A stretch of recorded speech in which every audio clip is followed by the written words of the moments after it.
자, 오늘 본문 보시면 레이가 나옵니다. 저번 주 우리 레이에 대해서 주님이 부르신 거에 대해서 말씀을 전하였습니다. 레이를 보시면 그가 세간에 있을 때 주님이 그를 불렀습니다. 세간이라 얘기하지만 그 당시에는 세리가 가장 악한 사람으로 뽑힙니다. 죄인으로 분리되거든요. 로마의 앞잡이라 얘기하고 로마를 통해서 돈을 버는 사람들이었습니다. 이 사람에게 하나님이 예수님이 찾아와서 너는 나를 따르라 해서 따라갑니다. 그리고 한데 오늘 본문에 나오는데 15절을 보시면 우리 15절 한번 읽어보겠습니다. 15절 읽겠습니다. 시작. 그의 집에 앉아 잡수실 때에 세리와 죄인들이 예수와 그의 제자들과 함께 앉았으니 이는 그러한 사람들이 많이 있어서 예수를 따름이러라. 네, 주님이 지금 레이가 얘기하는 마태죠. 세리가 뭐 하냐면요, 세리와 죄인들과 예수와 그와 함께 잔치를 벌립니다. 굉장히 큰 잔치였던 것 같아요. 심지어 세리들도 아주 많이 왔고 죄인들이라 불리는, 정확하게 어떤 분류인지 모르지만 누가 봐도 죄인이라 불리는 사람들이 모여가지고 같이 식사를 하고 있습니다. 그리고 그 속에서 수많은 얘기가 오가고 또 은혜도 있었고 또 세리 중에서도 아마 주님을 따라간 사람도 있었을 거고, 마태는 자기 인생에서 더 이상 세리짓을 하지 아니하고 내가 주님을 따라가겠습니다 라고 레이가 결정하고 주님을 따라갑니다. 이 따라가는 속에서 잔치를 벌린 거, 잔치를 벌려가지고 그들이 먹고 마십니다. 여러분, 예수님 오실 때 고난도 참 많았지만 대부분 잔치였어요. 예수님, 그래서 사람들이 뭐냐면 그는 먹고 마시는도다 라고 욕할 정도로 잔치였습니다. 김문호 목사님 최근에 설교 몇 번 들었댔죠. 그분 늘 얘기하더라고. 교회는 먹는 거라고. 잘 먹어야지 먹고 죽은 자는 말이 없다고. 오늘 식사 기대하겠습니다. 네, 식사 한번 기대하겠습니다. 먹어야 한다고 그렇게 얘기하더라고요. 예수님이 늘 그도 같이 먹었습니다. 먹고 마시고 즐거워했습니다. 왜냐하면 예수님 만난 것 자체가 잔치였어요. 아멘이십니까?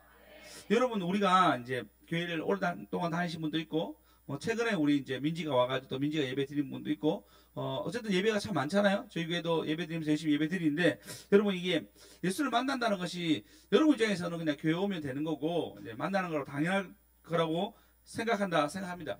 그러니까 좀 어떤 느낌이냐면, 교회에 오는 것이 마치 오래된 부부를 만나는 것처럼 감동도 없고 즐거움도 없고 흥분도 없고 그런 삶을 여러분 종종 살아가지 않습니까? 왜냐면 주님이 안 보여. 이분이 늘 보여가지고 이렇게 좀 사랑 표현해주고 애정 표현해주고 안아주고 그 용돈 두둑히 주면서 여러분, 얘들아, 너희들 설날이 좋아 추석이 좋아? 잘 생각해봐봐. 너희가 머리가 있잖니? 잘 생각해봐봐. 자, 민지야, 설날이 좋아 추석이 좋아?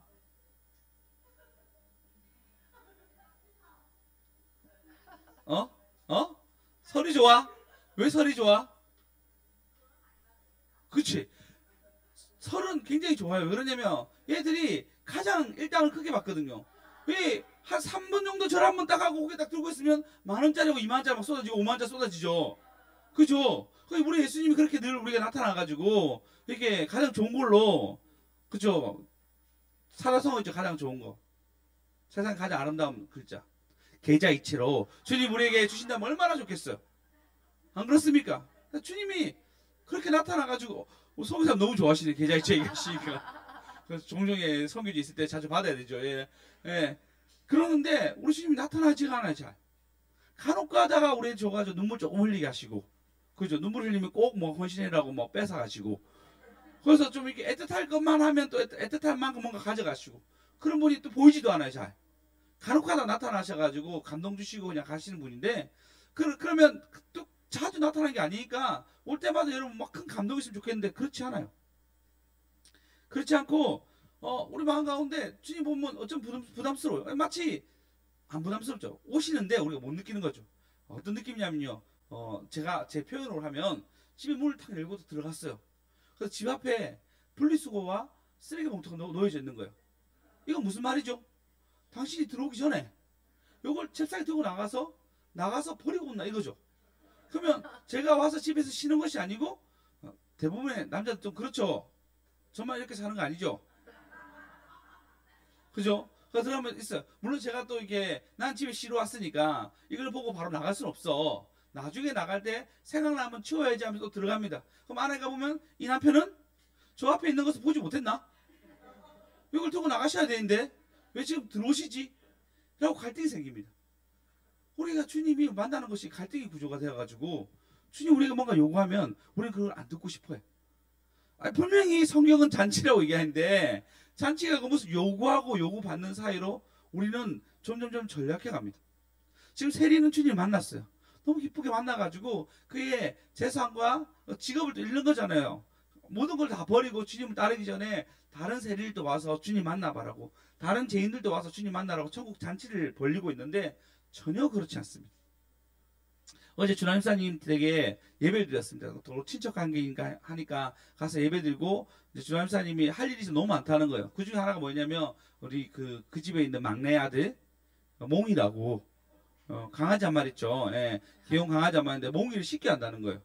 둘이 같이 이제 운동하고 갔다 같이 왔는데 주남사님이 이제 샤워하고 난 뒤에 몽이를 씻기더라고. 씻기는데 잠시 봤는데 주남사님이 그 이제 등치도 그렇잖아요. 좁은 데서 막 씻기는데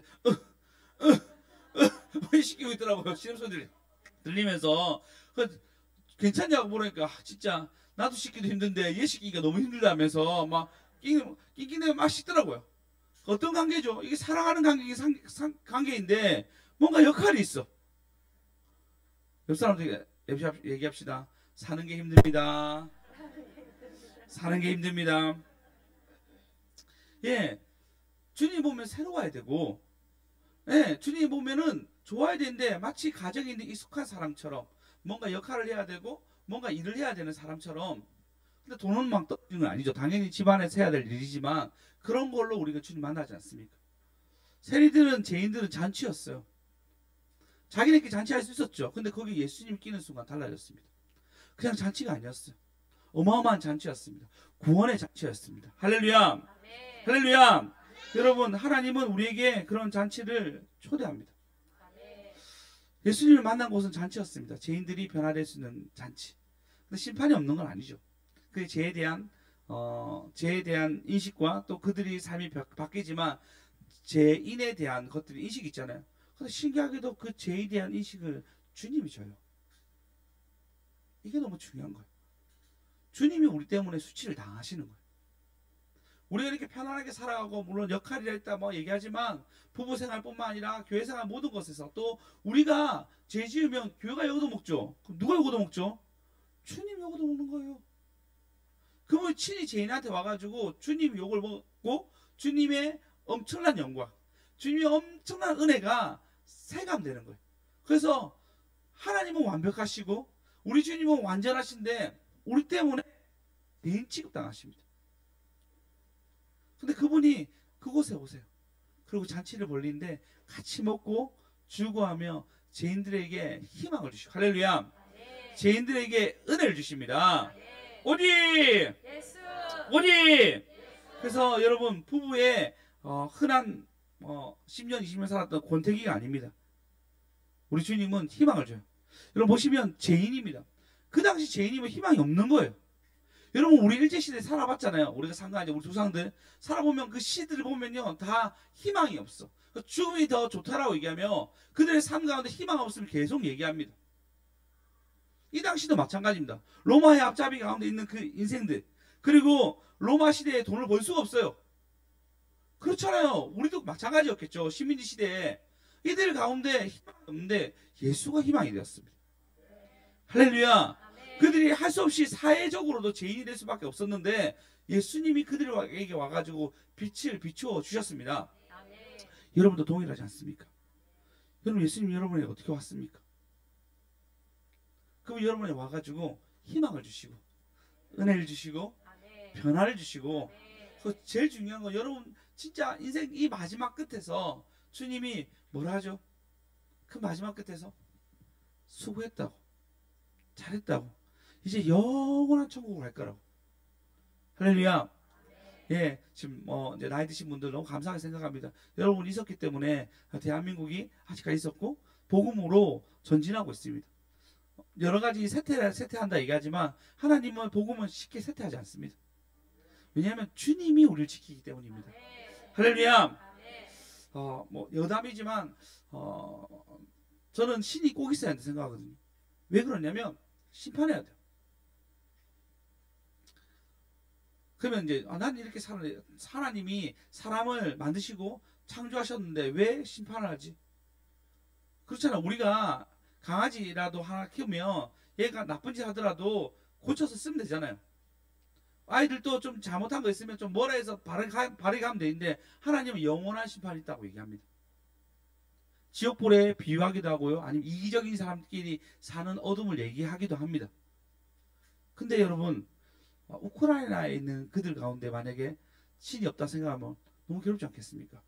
침략 전쟁에 침략당하고 가족들과 여자들이 있으면 강간을 당하기도 하고 괴로움이 있으면 신이 있어야 되겠죠.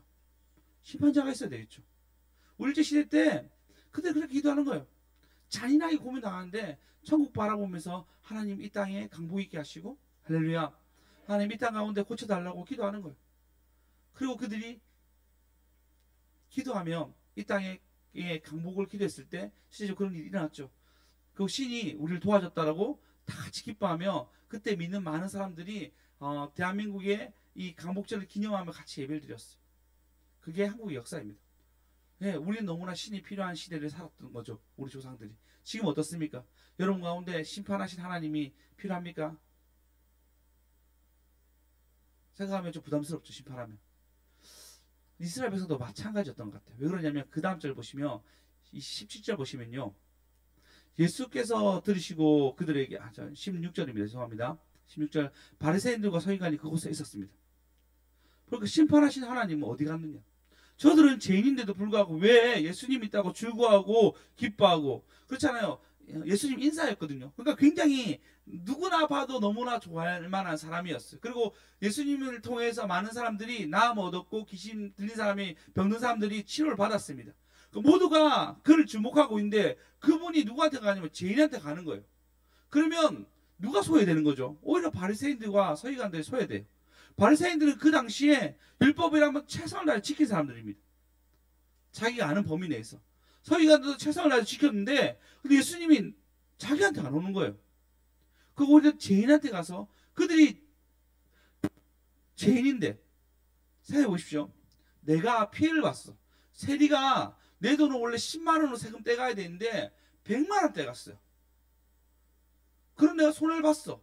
근데 걔가 저기 있는 거예요. 여러분 마음 어떨까요? 예수님에 대한 미움이 싹 트겠죠. 내가 당했어.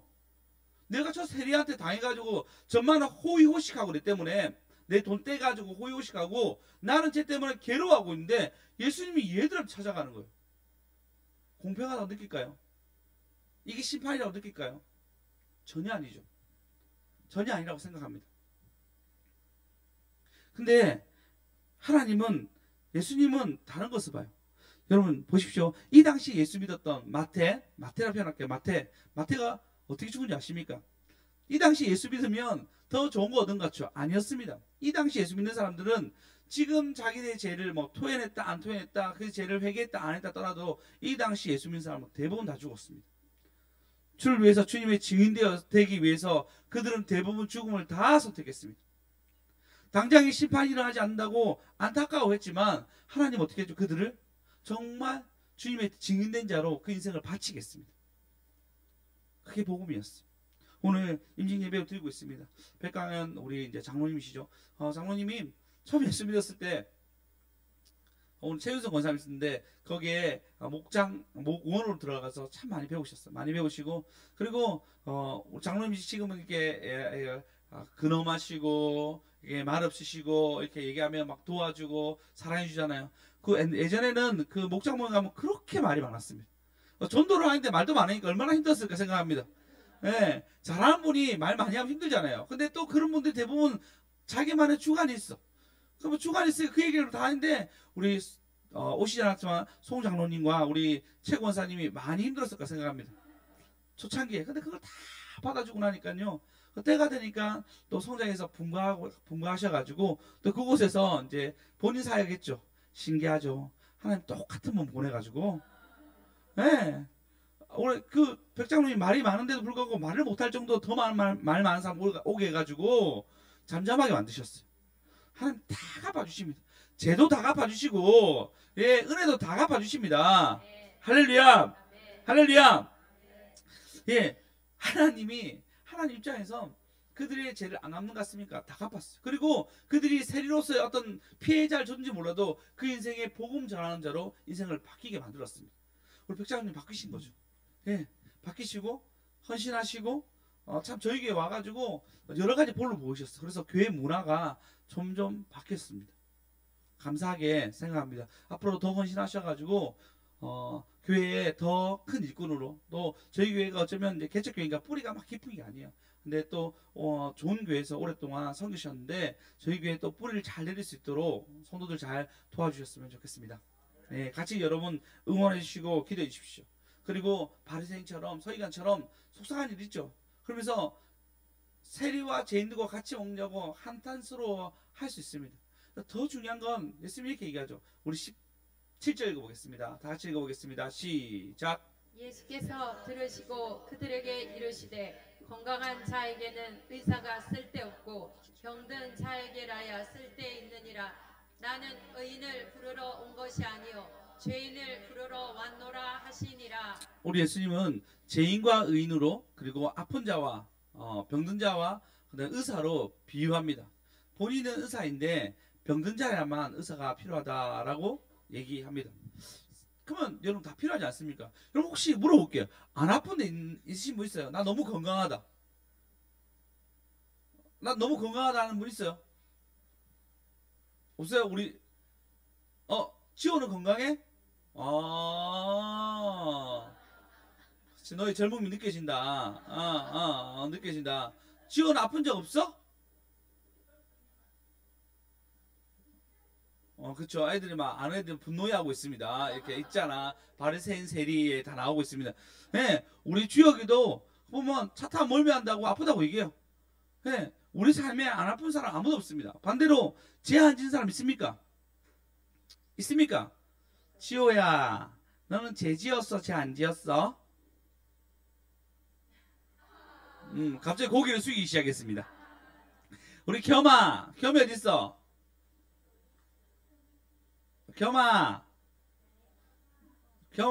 겸이는 죄 지었어? 죄 안 지었어? 죄 지었어. 네, 다 교육을 다 시켜놨습니다, 저희가. 예. 예, 우리는 아픈 데다가 죄인이에요. 그래서 의사가 필요하고 주님이 필요합니다. 예, 바리새인들도 아프죠. 그들 가운데 진짜 하나님 알았으면 주님을 환영했어야 했는데 환영 못하죠.